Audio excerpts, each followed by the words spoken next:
नमस्कार दोस्तों, स्वागत है आप सभी का ऑनलाइन बोर्ड स्टडी चैनल में। तो मैं सीटेट का पेपर 1 करा रहा हूँ, आप सभी को पता है। और आज इस पेपर में मैं कराऊंगा आप लोगों को 21 जनवरी 2022 का सीबीटी का पेपर 1 कराने वाला हूँ। और काफ़ी बेटर तरीका से मैं आप लोग के लिए क्वेश्चन टाइप करके लाया हूँ, ताकि आप लोग और अच्छा तरीका से और अब की बार फिर से ईवीएस पेडागोजी ट्रिक से मैं बताने वाला हूं और समझा करके, ताकि आपकी जो तैयारी हो रही है सीटेट की और बेटर हो जाए। और पूरे विश्वास के साथ मेरे यहाँ पढ़ाई कीजिएगा, दिक्कत थोड़ा भी नहीं होगा। मैं समझा करके और ट्रिक के माध्यम से कराऊंगा।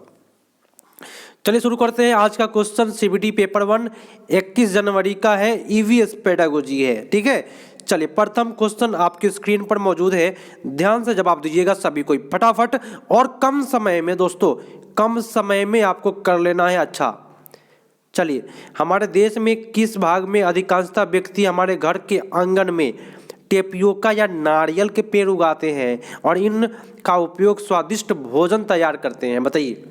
टेपियोका की बात कभी भी आती है दोस्तों तो आप लोगों के माइंड में आ जाता है कि भाई ये केरला की बात कर रहा है।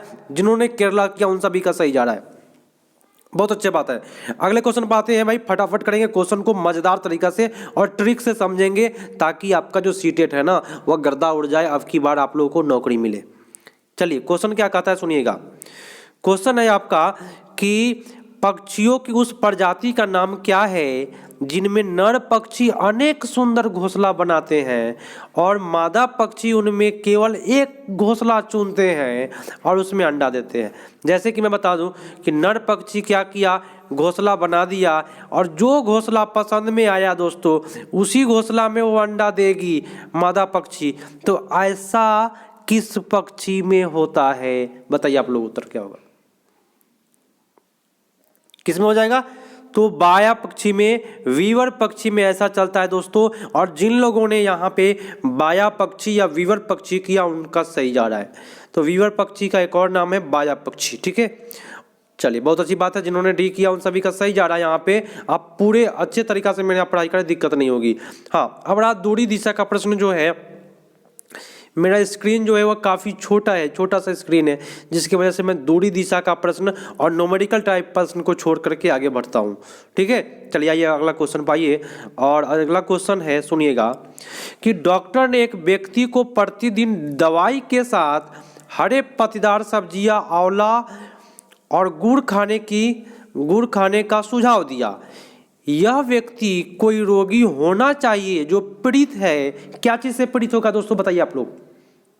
चलिए, जिन लोगों ने एक या उन सभी का सही जा रहा है। अनीमिया बीमारी है जिसमें लोहे की कमी हो जाती है। तो आंवला, पालक, गुड़, आंवला, पालक और गुड़ ये तीनों खाने का सलाह डॉक्टर देते हैं। ठीक है, चलिए अगले क्वेश्चन पाइए आप लोग।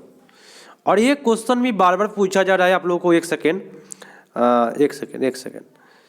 ये टाइपिंग होने लग रहा है। हाँ, क्वेश्चन क्या कहता है सुनिएगा कि ब्रंज कौन मिश्र धातु है? दोस्तों मैं आपको बता दूं, ब्रंज पूछे तो Cu प्लस Sn, बोले तो तांबा प्लस टीन, कहीं भी होगा वो करके आइएगा, आपको कहीं से भी दिक्कत नहीं होगी। तांबा plus tin is the right answer. जिन्होंने किया बी उनका सही जा रहा है।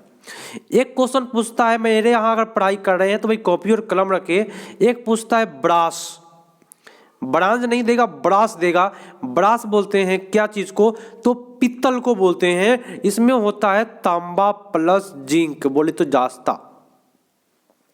ठीक है, तो जिन लोगों को ये नोट करना है नोट कर लीजिए। ब्रास पूछेगा तो तांबा प्लस जास्ता, ब्रास बोले तो पित्तल, अब ब्रांज कर देगा तो तांबा प्लस टीन। कोई दिक्कत? चलिए, यही फंसाएगा क्वेश्चन, एक जगह फंसाया है इसलिए मैं बता दिया, ताकि आपका जो तैयारी है बेटर हो। और मेरे यहाँ पूरा विश्वास के साथ आप लोग पढ़िए। और सभी से आग्रह है कि आप सभी को शेयर करें वीडियो को और अपने साथियों को जोड़िए और लाइक करने में कमी ना करिए। मैं पूरा एक्टिव हूँ, सक्रिय हूँ और पूरे ट्रिक के माध्यम से कराऊंगा, जिससे कि आपको नौकरी लगे, आप लोग सीटेट निकाले। क्वेश्चन क्या कहता है सुनिएगा। क्वेश्चन है थोड़ा सा छोटा कर लेते हैं। हाँ, क्वेश्चन कहता है सुनिएगा कि दुनिया में प्रसिद्ध पश्मीना के बारे में नीचे दिए गए कथनों पर विचार कीजिए। पश्मीना के बारे में जानते हैं ना, तो पश्मीना के बारे में जब कथन पर विचार करना है तो नीचा दिया हुआ है कि यहाँ पे कूट दिया हुआ है दोस्तों, और कूट को अच्छे तरीका से करेंगे हम लोग। तो चलिए देख लेते हैं कि कौन कौन कूट सही जा रहा है यहाँ पे, आसानी से, मजे से, प्रेम से। चलिए, यह एक पश्मीना शाल 6 स्वेटर के बराबर गर्मी होती है, अच्छी बात है, ठीक है। उसके आगे मैं देख लेता हूँ, यह कोमल पश्मीना पहाड़ी बकरियों के एक खास नस्ल से एकत्र किया जाता है जो 5000 मीटर ऊंचाई पर पहाड़ों पर रहती है, ये भी सही है। यह अत्यधिक सर्दी से बचने के लिए बकरियों के शरीर पर का बाल की एक परत उगाती है, ये भी सही है। पतले वाले बकरियों के शरीर से काटने के बाद मशीन द्वारा बुनाई की जाती है। तो ये मशीन से बुनाई नहीं होता है, ये इसका बुनाई के लिए कारीगर की आवश्यकता है, आदमियों की आवश्यकता है। क्लियर? तो ए, बी और आपका सी सही जा रहा है दोस्तों, और यहाँ पे आपका D is the right answer. जिन लोगों ने डी किया उन सभी का सही जा रहा है, जिन लोगों ने ए बी सी कमेंट में किया उनका भी सही जा रहा है यहाँ पे। चलिए, बहुत अच्छा है। आप सभी को विश्वास रखे, मैं टाइपिंग वाले क्वेश्चन लेकर के आया हूँ ताकि आप सभी को थोड़ा सा और मजा आए मेरे यहाँ। धीरे धीरे मैं आप लोगों को और बेटर प्रोवाइड कराऊंगा, और ट्रिक जो है ना कभी नहीं भूलिएगा, मेरे यहाँ अगर करेंगे तो ट्रिक से सीटीटी आपका निकल जाएगा। ट्रिक और समझ लेंगे तो काफ़ी बेटर तरीका से बताऊंगा आपको। क्वेश्चन क्या कहता है सुनिएगा कि किस वर्ष भुज बोले तो गुजरात में भूकंप आया था जिसमें कम से कम 1000 लोगों की मृत्यु हो गई थी। तो ये भुज में आया था, आपका 2001 की बात है जिस समय में भूकंप आया था। कब आया था दोस्तों? तो 2001 की बात है जब भुज में क्या आया था भाई?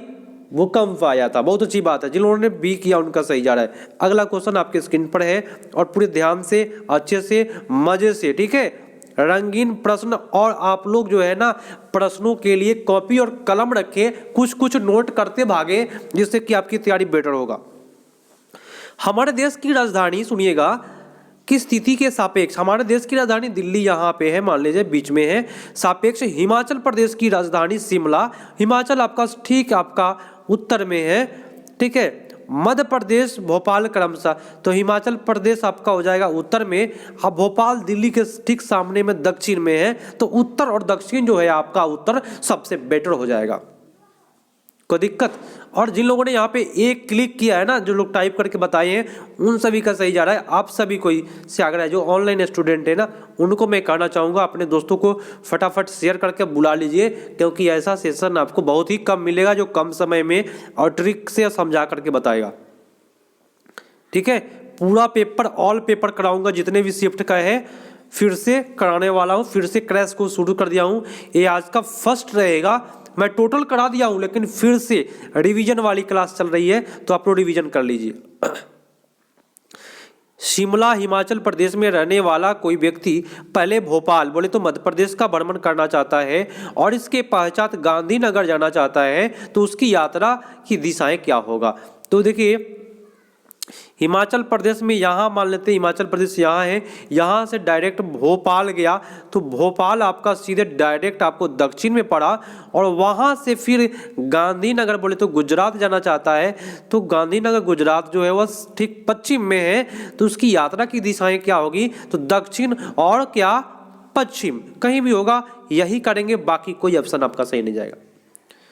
सी इज द राइट आंसर। बहुत अच्छी बात है, जिन लोगों ने सी किया उनका सही जा रहा है आपका। अगला क्वेश्चन आपके स्क्रीन पर मौजूद है, और पूरे ध्यान से, लगन से, कभी भी सीटेट तैयारी जो है ना लगन से करे, एक एक्टिव होकर, सक्रिय होकर के तैयारी करे, तभी आपका सीटेट निकलेगा। और नहीं तो भाई चलो भाई देख लेते चलते फिरते, कभी इस चैनल कभी उस चैनल, तो भाई काफ़ी प्रॉब्लम हो जाएगी आपको। हमारे देश के राज्य के केंद्र शासित प्रदेश की सीमा बोले तो समुद्र तट अरब सागर से लगती है। बताइएगा अरब सागर से कौन सा सीमा लगती है? आंध्र प्रदेश, कर्नाटका, पुडुचेरी, पश्चिम बंगाल। अरब सागर से लगने वाला आपका कौन सा है? तो आंध्र प्रदेश आपका बंगाल की खाड़ी से लगता है, पुडुचेरी आपका बंगाल की खाड़ी से लगता है, पश्चिम बंगाल बंगाल की खाड़ी से लगता है, लेकिन कर्नाटका जो है वह आपको डायरेक्ट आपका अरब सागर से लगता है। तो जिन लोगों ने आपका बी किया, यहाँ पे बी किया, उनका सभी सही जाएगा। चलिए अगला प्रश्न पर आते हैं, छोटा थोड़ा सा कर ले ताकि आपको दिखाई दे। विशेष प्रकार का नृत्य जिसे चिराव कहते हैं, भाई चिराव कहाँ का नृत्य है दोस्तों, बता दीजिए आप लोग। चलिए फटाफट बताइए। चलिए बहुत अच्छी बात है, जिन लोगों ने मिजोरम किया उन सभी का सही जा रहा है यहाँ पे। Mizoram is the right answer. Cheraw नृत्य कहाँ का है? मिजोरम का है। बहुत अच्छी बात है। अगले क्वेश्चन पाते हैं।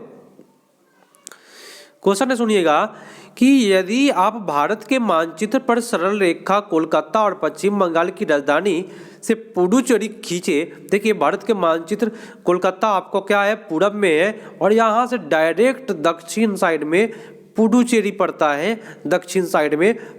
तो पूछ रहा है 20 के सापेक्ष ए की दिशा क्या होगी?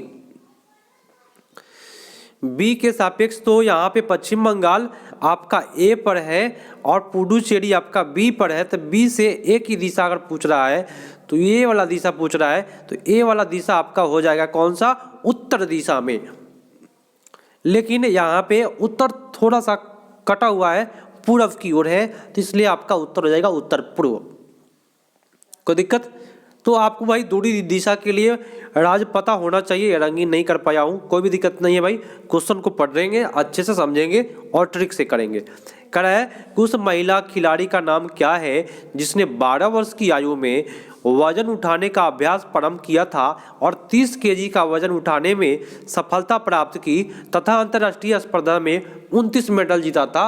और ये जो 29 मेडल जीता था दोस्तों, 12 वर्ष की उम्र में जीती थी। वो लड़की है आंध्र प्रदेश की। कौन सा? आंध्र प्रदेश की कौन महिला है भाई? कर्णम मल्लेश्वरी। बहुत अच्छी बात है, जिन्होंने डी किया उनका सही जा रहा है। अगले प्रश्न पर आते हैं। और ये क्वेश्चन बनाने वाला क्वेश्चन है, तो न्यूमेरिकल टाइप क्वेश्चन को मैं नहीं कराता हूं क्योंकि इतना छोटा सा डिस्प्ले में बनाना संभव नहीं है, जिसकी वजह से नहीं बताता हूं। ठीक है, चलिए अगले क्वेश्चन पर आते हैं। ध्यान से करिएगा और मजा आएगा, मेरे यहाँ दिक्कत नहीं होगी आपको। मसालों का वह समूह जिसमें प्रत्येक सदस्य को केरल में उगाया जाता है कौन सा है? बताइए। केरल में समूह बताना है, कौन कौन मसाले का समूह जो दिया हुआ है उसके अनुसार आप लोग बताइएगा क्या होगा आपका।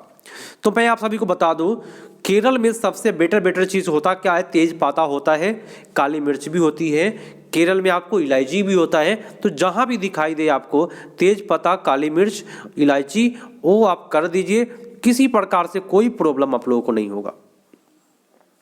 ठीक है, B is the right answer. जिन्होंने बी किया उनका सही जा रहा है। अगले प्रश्न पर आइएगा। काफी मजेदार सेशन है और आप लोग के लिए काफी हेल्पफुल होगा, क्योंकि ये मैं सेशन जो शुरू किया हूं रिवीजन वाला क्लास है। रिवीजन वाला क्लास है, रिवीजन है ना, रिवीजन वाला क्लास चल रहा है। आप लोग अगर कर लेते हैं ना रिवीजन, फिर से मैं ईवीएस टोटल खत्म करा दूंगा और आपका ईवीएस 30 में 27-28 नंबर उठा करके आइएगा, कोई दिक्कत नहीं होगी। सुनिएगा, अब पेडागोजी आपकी स्क्रीन पर आएगा कि ईवीएस के संदर्भ में बच्चे अपने वातावरण को निम्नलिखित में किस ढंग से देखता है। और काफी मजेदार क्वेश्चन है।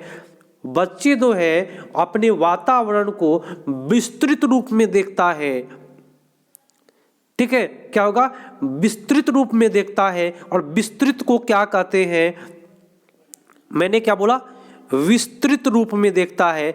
और अगर विस्तृत रहे तो ठीक, विस्तृत को ही बोलते हैं समग्र रूप में देखता है। तो जिन्होंने बी किया उन सभी का सही जा रहा है। अगर समग्र नहीं रहता तो विस्तृत मारते।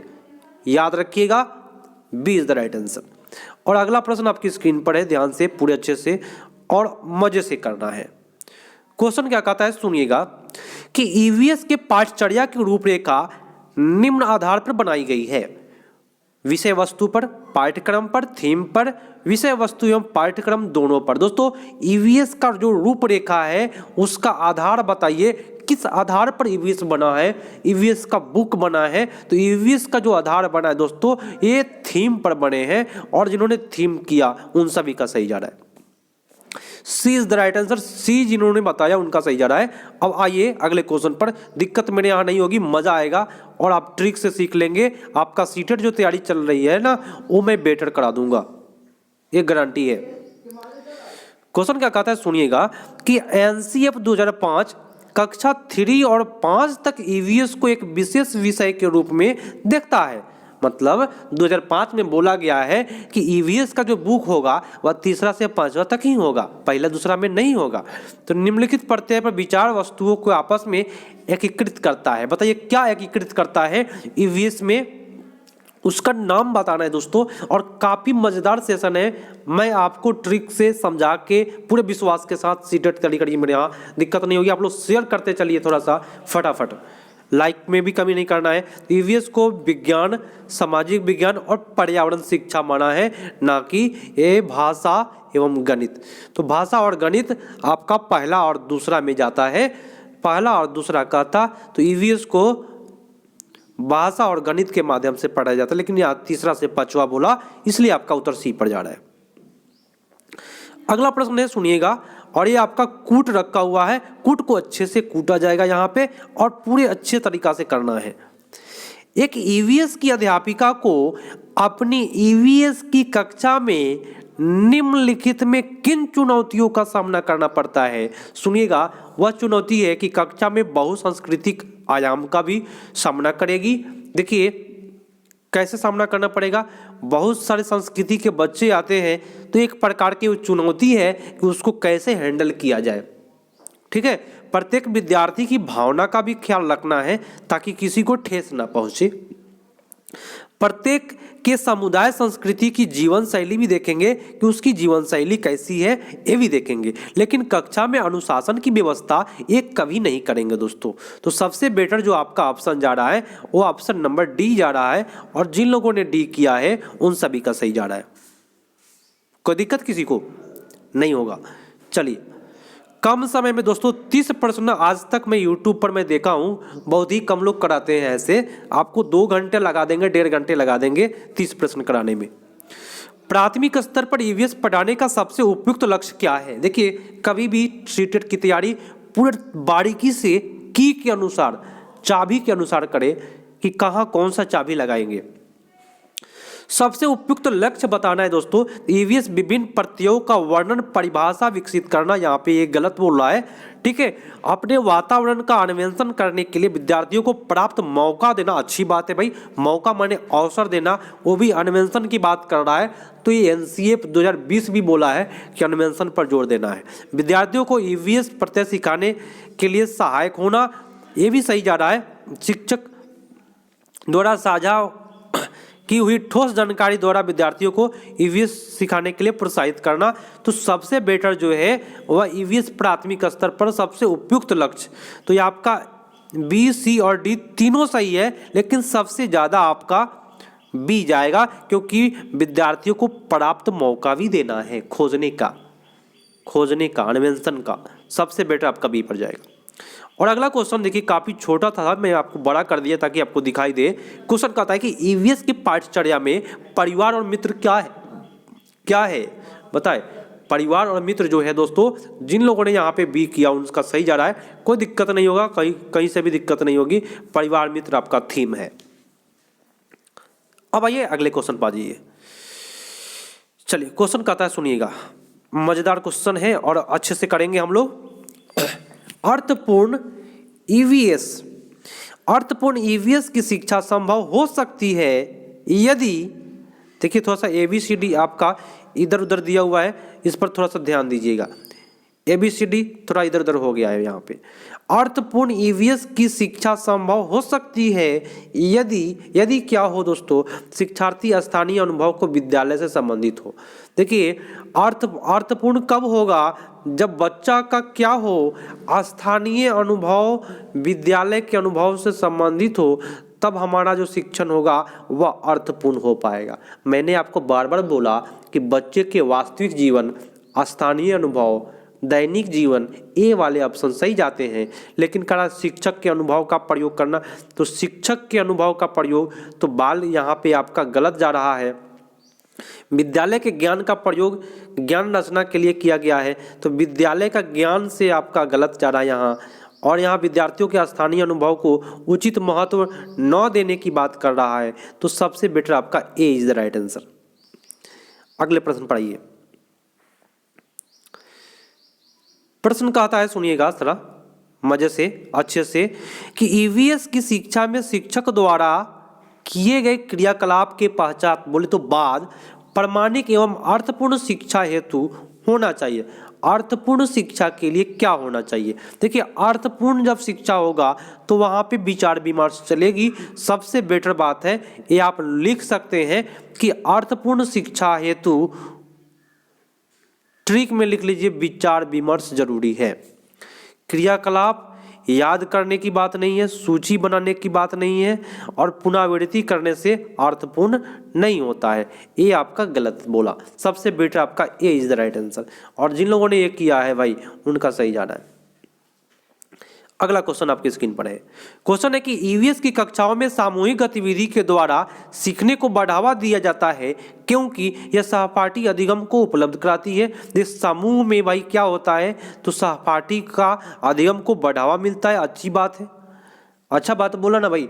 तो जो बोला वो ठीक है, लेकिन भाई सबसे बेटर खोजना है। ये ही नहीं मारिए, अभी रुकिए। देखिए, विद्यार्थियों को सामाजिक आदान प्रदान को सुधारती है सामूहिक में, ठीक है। या विद्यार्थियों में सहपाठी सामाजिक अधिगम उपलब्ध कराती है, उसमें सुधार लाती है, ये भी सही है। या केवल सामूहिक आपका गलत जा रहा है, तो आपका ए, बी और सी सही जा रहा है।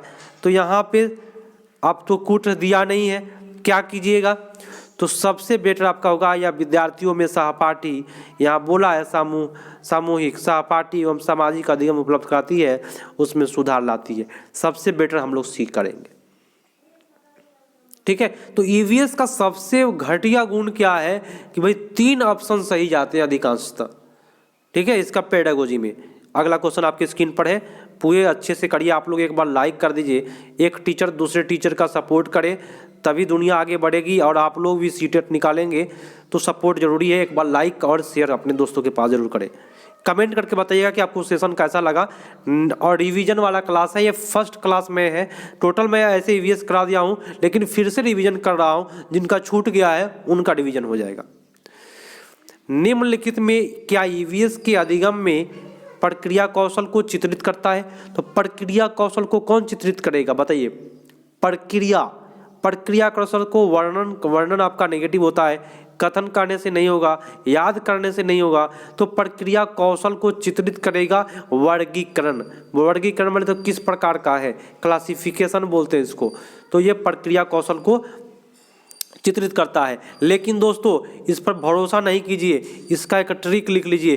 प्रक्रिया कौशल को चित्रित करने का काम कौन करता है, तो ये आप नोट कर लीजिए, एक नोट बना लीजिए, वर्गीकरण लिख लिए ना।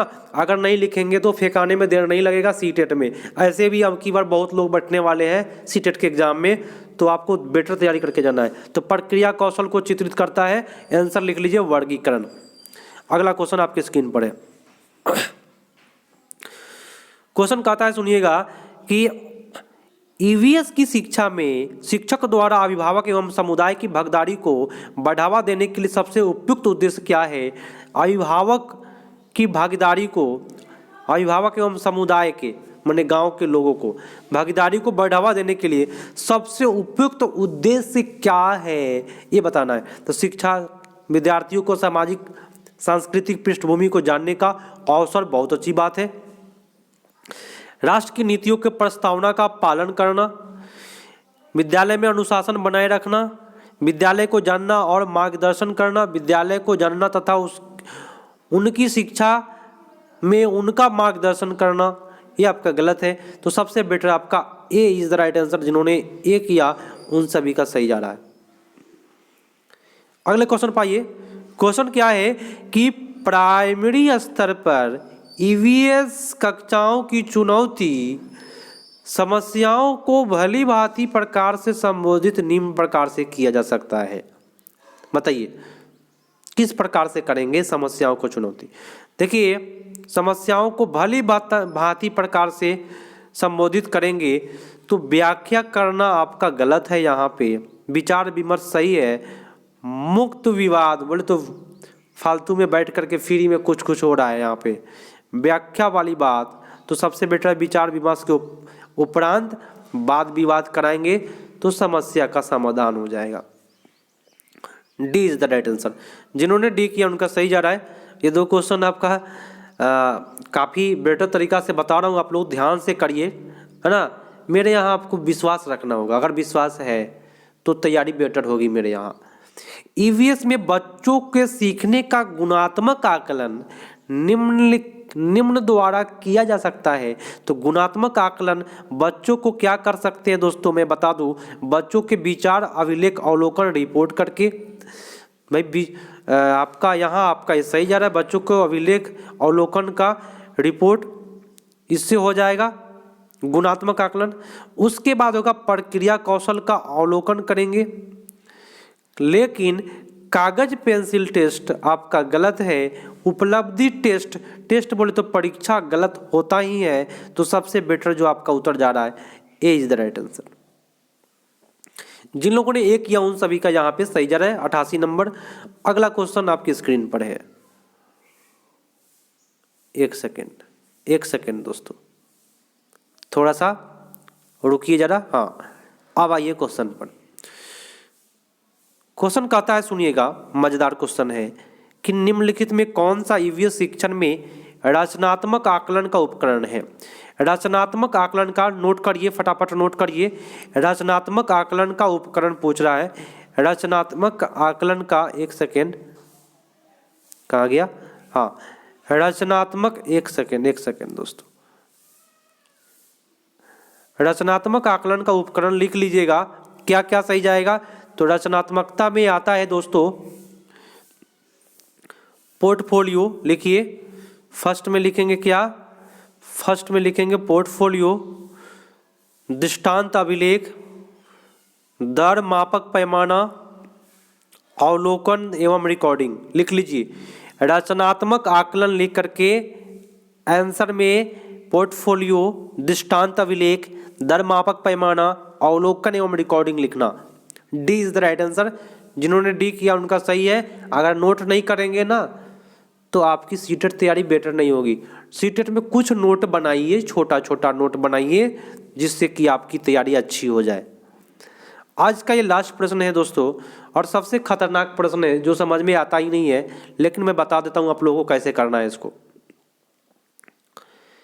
कह कि वाई उंगलियां अंगूठे की छाप का उपयोग करके पशुओं को एक्स चित्र बनाना उपयुक्त वाक्यांश में एक और वाई को पहचानिए।